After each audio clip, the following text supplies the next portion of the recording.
I'm going to keep working, Kevin. I've been talking with my colleagues, both Democrats and Republicans, about what we can do to close this gap. But frankly, Majority Leader McConnell in the Senate hasn't been a part of these negotiations. And without some movement by either the Republican majority in the Senate or by President Trump's Chief of Staff, Mark Meadows, I think it'll be very difficult for there to be a closing of this significant gap. Speaker Pelosi, speaking on behalf of the House, that several months ago passed a $3.5 trillion relief bill that would provide support and relief to small businesses, families, first responders, a very wide range of those in need, has already agreed publicly to come down first to $2.5 trillion, and then to just over $2 trillion. And she and Minority Leader Schumer are waiting for some counter proposal that meets them halfway. The so-called skinny bill, which was just a few $100 billion, left out whole sections of what we need in order for there to be effective relief for middle America, for public employees, for nutrition, and for those going back to school. And my hope is that we can still find some responsible compromise.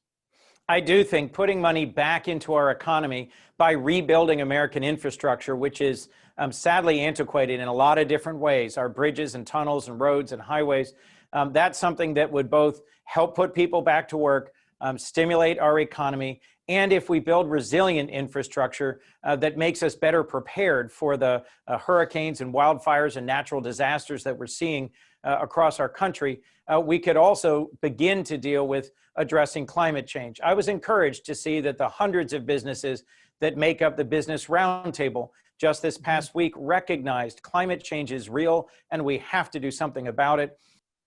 Kevin, one of the things that many of us in Congress are looking at is how we can onshore manufacturing of critical components of the supply chains that for decades have now gone overseas and often to China. A lot of the bungled federal response in the first few months of this year was around trying to provide PPE or personal protective equipment or badly needed medical devices and other supplies that are mostly made overseas, a lot of it in China. I have a bipartisan bill with Senator Rubio of Florida that would accelerate that onshoring. We can use the power of the federal government to buy more American-made goods, and we can provide incentives, tax incentives, for those manufacturers who are going to onshore manufacturing and stop providing tax incentives that have been in our code for too long for businesses that offshore manufacturing. We actually had a hearing on this topic on the Foreign Relations Committee yesterday about China's expansionist activities in Central and South America. First, it begins with strengthening the United States, with reinvesting in our own manufacturing, education, and bringing us together as a country so that we are more of a functional, vibrant democracy so that our model continues to be attractive to the world. Second, it's re-engaging with our allies. Some of our most vital allies around the world, from Canada to the UK to Germany to South Korea to Japan, have faced withering insults and attacks from President Trump, who's either demanded they pay more for their own security or has imposed on them punishing tariffs that have distanced us from some of our core allies. Re-engaging with our allies and reuniting the democracies of the world to jointly confront China's innovative mercantilism is the next step.